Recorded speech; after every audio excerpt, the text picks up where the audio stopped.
In this episode, let's talk about biceps and how much variety you actually need.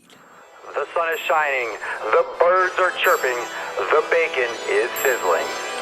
Welcome to the Daily Swole.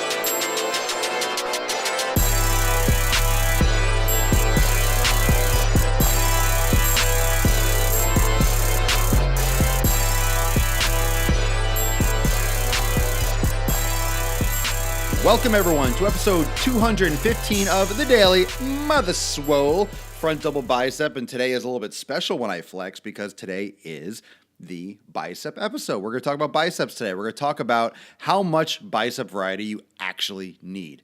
Always talk about variety. We always talk about it's good to mix it up, but I always talk about why adaptations are good and why you need to do reps. Reps. You need to be consistent, and that usually too much variety is just that. Too much variety, and everyone is so hell-bent on entertainment and doing variety and doing things that are so much fun all the time. Too much variety, no good. Too much variety, no good. I don't care what anyone says. Most people that train will do the same thing over and over again and get great results, and then we're going to talk a little bit about why that is and how you can do the same thing. So welcome everyone to episode 215. Thank you for joining me on Facebook Live, YouTube. Thank you for watching. And also thank you for listening in on SoundCloud and iTunes. So make sure you share this. Throw me some likes on SoundCloud. Leave me a great review if I deserve it on iTunes. And make sure you throw some thumbs up and you share this broadcast here live on Facebook. So how much variety do you actually need for biceps? Well, biceps, bi meaning two, are two muscles that attach from the scapula to the radius, to actually the part of the arm that is your forearm. It actually does not touch the humerus. Now, the important thing to understand or to note about the bicep, the ulna and the radius and those bones, I think I said the radius, I believe it actually technically inserts onto the ulna, but it's neither here nor there. The point is it doesn't attach to the arm. There's two muscles and it crosses two joints, which you may or may not be aware of. So the actual detail of the insertion points are irrelevant for this specific episode. I will be going into some more detail in subsequent episodes down the line, but the actual nitty-gritty is not the important thing, but the important thing to understand is that every muscle has an origin and an insertion, and some muscles attach and cross over one joint, it's a single joint, and some muscles attach over two joints. They cross two spaces between connections of bones. And multi-joint muscles usually have more strength, they can provide more force, they have more action, they have more dynamic ability. They do stabilization at certain joints, they do action at other joints. But in this case, with a bicep, you have a small muscle that most people think just crosses the elbow, when in fact it does action at the shoulder. It helps raise the arm forward, it does shoulder flexion, and it helps the deltoid doing that. So with the biceps, you're going to have a lot of play. You're going to have a lot of ability to manipulate the starting position, how you do the exercise. Let's say incline curls, you're leaning forward, you're leaning back, you're doing wide pulls, you're doing concentration curls. There's a lot of different exercises for biceps, even though it's a very simple muscle, seemingly. But the rift is how much do you actually need? It does different things, but it's small muscle and you still want to build size. So where does lifting heavy and just crushing it coincide, and how does that relate, and how does that seesaw and, on the level, how does that affect with the variety the bicep can undergo? Well, you can hit the biceps in many cases more often during the week because it's a smaller muscle. The wrist position and the shoulder position are important. How you turn the wrist. You could do hammer curls, keeping your thumbs up, or you can rotate the wrist up and get different actions of the bicep. They're very small actions, and I'm going to get a little bit more into what you should be more aware of and what you should be more concerned with, being generally a beginner or intermediate. Not many of you watching are advanced bodybuilders that are looking to increase the peak at the very end or tweak the last little thing. And that's where a lot of supplements come into play and a lot of specialty exercise when you're trying to create a little bit more shape. When you're starting out or you're trying to build mass or lose weight, you don't need to worry so much about carving and shaping. You're not getting on stage, you're not being judged. So you need to worry so much about the finesse aspects of these muscles more than just hitting it and crushing it. So the finishing contraction, the starting point, you can lay back on a slight incline and do incline curls, which stretches the bicep more at the shoulder joint to start, which is a greater starting position. Or you could lean forward and do a concentration curl, which actually keeps the bicep in a shorter position to start. The difference between two exercises as such make that difference because of the starting length of the muscle. Every muscle has an optimal length and strength ratio. In other words, every muscle in the body has a certain specific length where it can produce the most force. So you'll notice that most people, when they cheat, when they curl, they'll swing at the beginning and then they'll be fine in the middle, and then they might have to cheat at the end. Usually in the middle is when you you'll swing at the beginning and then you'll be fine, and then you'll have to lean to get the last little bit. That's because when the muscle is longest and when it's shortest, it's weakest, it's inefficient, so mechanically disadvantaged from when it's too short or where it's too long. That's why you swing at the beginning and then you can handle it, and then you kind of cheat a little bit at the end. So that's why people do cheat, because muscles have different strength points during their range of motion. That's something to keep in mind. Every muscle is a little bit different with that starting length, but most it's right around the midpoint of the contraction, the length of muscle where the muscle can produce the most force. And that can be beneficial, but that can also be a detriment because people keep on creeping up with weights based on that mid-range strength, and they start swinging and cheating at the beginning because their muscle really can't handle it at the beginning or at the end, and they end up swinging and cheating and lifting more than they actually really should be lifting. So it's a muscle like any other. The biceps are a muscle like any other. It's a smaller muscle group, so a couple things. It doesn't need a lot of crazy variety, believe it or not, it doesn't.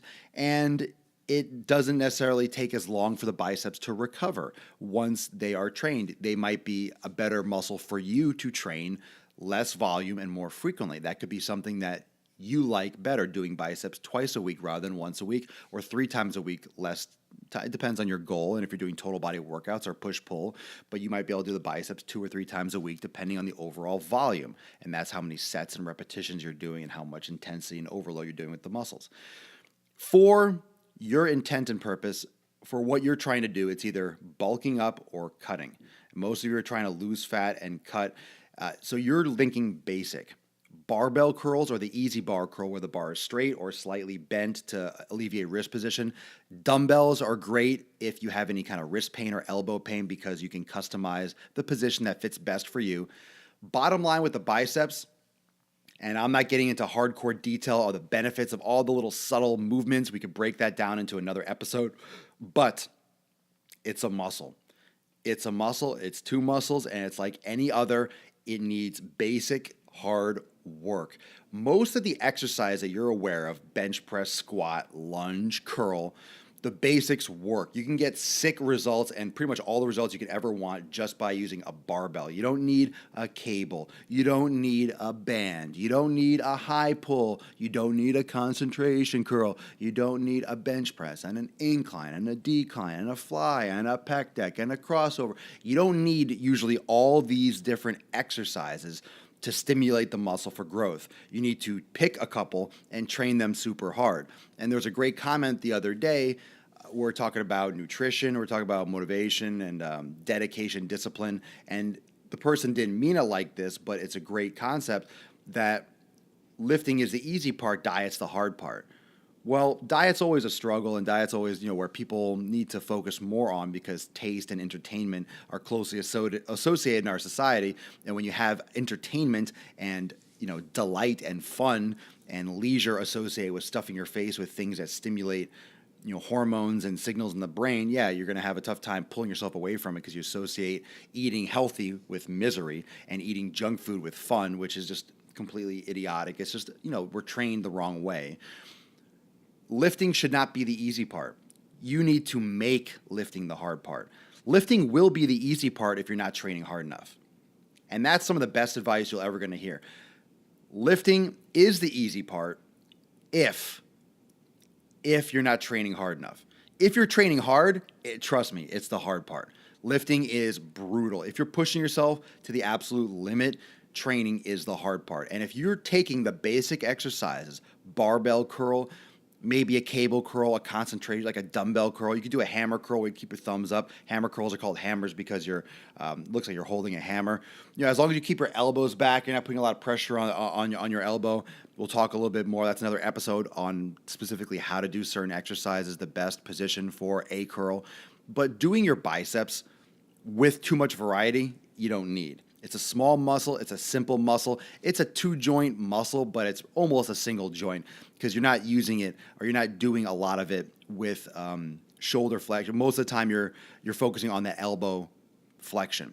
It's going to work with shoulder. It's going to work with a forward movement when you're lifting the arm forward. It's going to work at the origin more. But generally, you're thinking of the bicep as a single joint. For right now, we're talking about just flexing the elbow and bending and curling and shortening the muscle the best way possible. You do not need as much variety as you probably think. You need to pick those exercises, those basic ones, those basic heavy exercises, and treat those muscles like muscles that need to be blasted, muscles that need to be hit with that muscle building rep range, anywhere between 6 or 8 to about 12 to 15 reps to failure. You need to be pushing it, and you need to build upon that and lift heavier weight and squeeze harder, do negatives. You need to do that overload training on those muscles. Every muscle will stimulate differently. Some muscles like a little more high reps. Some muscles like a little bit more of a stretch. But at the same time, you still have to push each muscle hard with basic exercises and then let it recover so you can do it again. It's simple. You break it down and you build it back up. All these fancy exercises that you'll see in Men's Health, Men's Fitness, any website or any YouTube video or things like that where people are trying to get views by doing this fancy weird ass fucking push up on the side of a bar and shit that's like, wow, this is awesome. People send me these links. I'm like, yeah, what's the point? I like watching Cirque du Soleil too, but you're not getting results that way. It's a fancy parlor trick that's great. And wow, that guy can do a push up with something balanced on its side. What the fuck is the point? Why? If you want, and most people watch these things wanting a certain body and they say, ooh, that looks fun, that looks crazy, wow, ninja stuff. You're not doing ninja stuff unless you're really skinny and you're going to get tendonitis in your elbows and your wrists. No one posts and vlogs and does videos about all the injuries that they're getting from all this, stupid parkour stuff. You need to be functional. You need to be healthy. You need to overload your bones. You need to overload your skeletal system. You need to stimulate your neuromuscular system in a combination. You need to keep walking, increase your bone density. There's the basics that you need. Society is different. We're not climbing trees. We're not running. There's no zombie apocalypse. There's none of that bullshit. It doesn't have to be fun. It has to be done right. It has to be done hard. It has to be done repetitively. And it's going to be boring. It's going to hurt. And you'll get great results. So the question more is, do you have the mental fortitude to do repetitions, to hit the gym, to push yourself, and push yourself over and over and over again? I always come back to this point, but it's true. Do you have the mental fortitude to do boring things, to go there and do the work and put it in? Most of the things that you have to build with a business or anything, with a family, with learning an instrument, you have to do boring, annoying, repetitive stuff to get better at it. Is fitness any different? No, it's the same damn thing. If you play the piano, you got to hit the same keys, and it's boring. You got to sit there and do and over and over and over and over. And guess what? You'll get better over time. Same thing with fitness. You got to do the same thing over and over and over and over again. Just because the body can do every different thing doesn't mean you're supposed to train hard doing everything. That's why people get fucked up in CrossFit, because you try to hit goals and records doing everything. There's a reason why the body does adaptation and specificity. It's because you can't be awesome at everything. It's impossible. You have to specify, or you have to go really chill with everything. Otherwise, you're going to overload things that aren't adapted to handle that kind of stress. Set goals for yourself. Don't try to hit records every time you freaking work out. You need to build over the long term, and you need to eat and train appropriately. Reps, and you'll adapt. Repetition, you'll adapt. Giving your body the same stimulus on a regular basis, you'll adapt. Do you have to change your workout? Do you have to change your rep scheme? Do you have to change the exercise, the order of the exercises? Sure, you can do that, but you don't need to change it every workout. You don't need a different workout every day. You don't need a different chest workout every week. You don't. You don't. That's why going to these random workouts where you do random shit every time doesn't work after a while or doesn't work to begin with because it's random and your body can't adapt to it. So if you do the same thing, you can do it for a month, for 2 months, maybe 3 months. When you start to see really a plateau, it'll take a few weeks before you even get to that progress level. A lot of people stop before they even get to the progress. They think they've plateaued. No, it takes a couple of weeks for you to even start seeing that improvement from it and that size improvement, that development from it. And then you'll plateau maybe 8 weeks in. You can stick to a workout plan, the same thing, for 4, 6, 8 weeks before you might have to change. So train hard, be consistent. I'd be more concerned with being consistent rather than changing it every time. Get to the gym and do that work regularly so you can see that plateau, so you can actually need to adjust something as simple as maybe doing flies before bench press or doing concentration curls before barbell curls. You don't need to change all the exercises. Sometimes it's just the order, and that's all you need. Thank you for joining me for episode 215 of the Daily Mother Swole. Biceps episode, always lovely, always delicious. Keep it simple. Focus on the basics, especially for biceps, especially for most of you right now. There'll be other episodes more detailed on certain exercises, but thank you for joining me for episode 215. I'll see you tomorrow for episode 216. Stay for a couple minutes after.